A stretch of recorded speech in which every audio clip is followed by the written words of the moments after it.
Hi guys, welcome to the fifth video of the Bing Scraper series.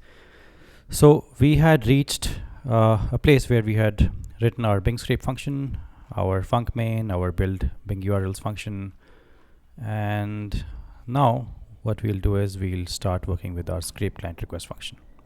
All right. So it'll take a couple of things as parameters and it'll return a couple of things from this function. So what this function basically does is it takes, as you can see in your Bing scrape, so you get all those you call your build Bing URLs function here, you get all those Bing pages, and for your Bing pages you call this scrape client request functions one by one with all those URLs. So what it's going to take is a search URL, which will be a string, and then it's going to return, it's going to take one more thing, I'll talk about that in a minute, and then it's going to return http.response and error. So the purpose of this function is to make a HTTP response to the search URL, right? So this, when we range over the Bing pages, we get those search URLs that we had built using our build Bing URLs, right? All these search URLs. So to these URLs we have to make requests now, and that is the purpose of our scrape client request function. One by one we make requests to those links that we have created. And as you know, when you make a HTTP request, you get a pointer to the response, right? HTTP response. So that's what we're going to return from here, and we're also going to return an error. Now to make this request, right, there's some people, if you value security and if you value privacy and all those things, and if you plan on using this program a lot more, then it's quite possible that you might be using a proxy string or proxy, right, to make this request. So what we'll do is we'll pass proxy string here. It'll be an interface, and that means your Bing scrape function should have received the proxy string, right?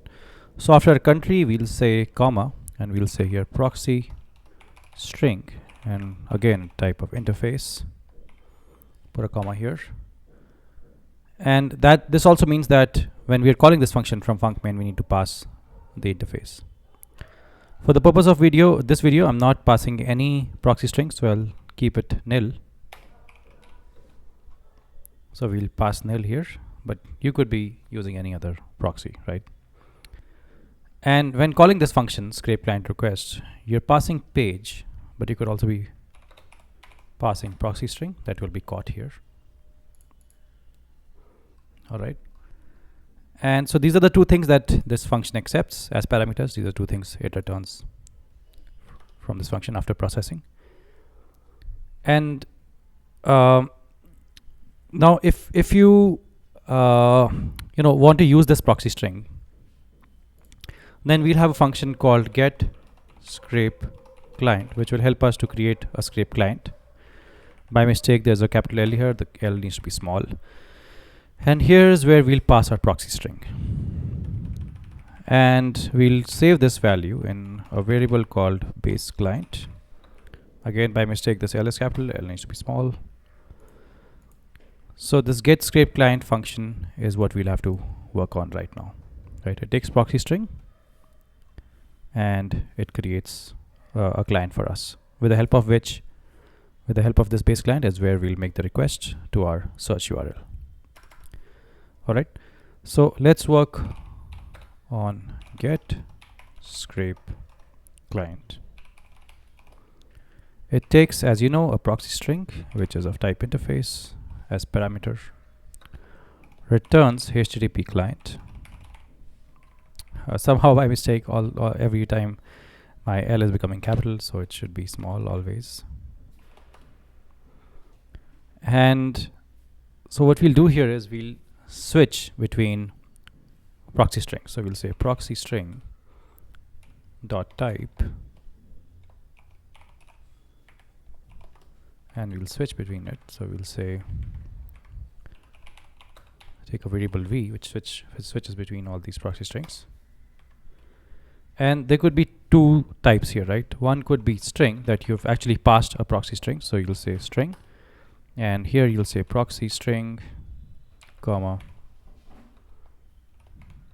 URL dot parse v. So parse, that's the proxy string that you've sent, and then we'll return the HTTP client. So I'll write the code in a minute.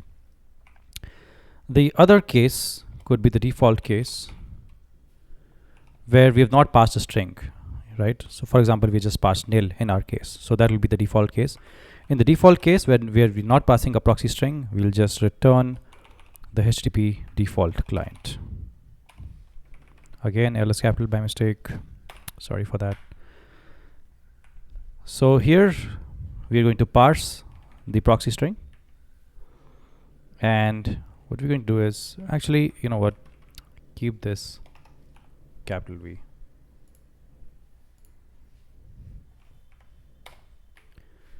And here we'll return a HTTP client for which there will be a transport value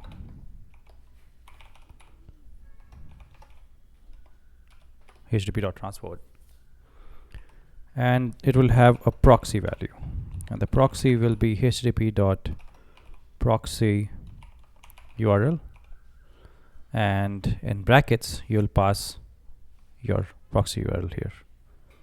So here by mistake I've written proxy string. This should have been proxy URL. So you parse the URL and you get the proxy URL variable, and inside this proxy variable proxy URL you pass proxy URL, right? The proxy string that you get, you pass it here. That becomes the proxy value, and you get the transport value, and then you get the client, HTTP client. So if you have a proxy string, this is the client you return. If you don't have it, this is the client, the default standard client that you return. All right, so we've kept the code quite modular, as you can see. So I've also received requests from people in comments saying that, you know, why don't you keep the code more modular? So that's what I'm trying to do here, and I hope. But the only reason I wasn't doing it is because for beginners it can be difficult to understand the code flowing between so many different functions, right? It becomes difficult to keep a track. So that's why I used to write, you know, just have like 2 or 3 major functions in the code. But now we have a little more functions. Coming back to our escape client request. So here we'll get our escape client from this function, and it'll be stored in base client. So we'll now make a request, right? So we'll use http dot new request package, new request function, and here we're using our HTTP package that we have imported out here already, nest-http package, and this makes a request. The request that we want to make is the GET request. We want to make the request to the search URL. Search URLs, just to remind you again, it's coming from our build Bing URLs. You get that whole slice, and then you range over those slices in your Bing script. You're ranging over them, and then one by one those links are being passed here as search URL, and so one by one you're basically making requests to them. And so you'll have to set your header. So we'll say request dot header dot set and user agent. Now to set your user agent, you'll call a function called random user agent that helps you select a random user agent from your list of user agents. Now we have started writing this function here, so let's complete that function. So our random user agent function basically takes random.seed. So random is the package here that we're using, math.random. In that random package we have a function called seed. It takes time.now.unix, and it creates a random number, random.integer percentage length of user agents. So you take the length of user agents and you create a random number from one of those, and then you say return the user agent that's present at that random number, right? So for example, you'll have, let's say, 5 or 6 different user agents, right? So now in this case, you'll start from the first value, and then you'll go up till the length of all the user agents, and then you'll select a random number. Let's say the random number is 2, right? So the value present at the second position, which in this case will be the first. So basically in a slice, it's 0, 1, 2, 3 indexes, right? So if it's the second, if the number is 2, then the third value, basically 0, 1, and 2, the third value will be selected here, and then it will be returned here as a user agent. And not only not only 3 will be returned, but the third value actually, because from user agents and then you have the random number, which is 3. So you'll be able to access the third value, and that's what will be returned from this random user agent function, right? So what's happening here is that every single time you make a request, you're making a request from a different or from a random user agent. And this ensures that you don't hit any rate limits or anything like that. And there are multiple ways to not hit rate limits or not get blocked by Bing or Google. And that's one is obviously from using these random user agents, random user agents.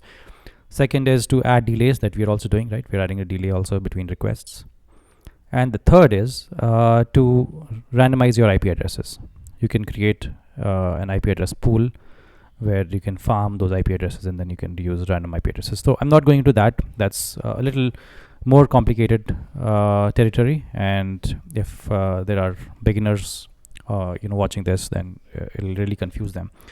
But if you want to see that kind of complex scraping, you can let me know in the comments below, and I'll create a video which will have all of those different elements, right? So we'll do some more professional scraping in that. Now we'll take our base client. So we're back in our scrape client request function.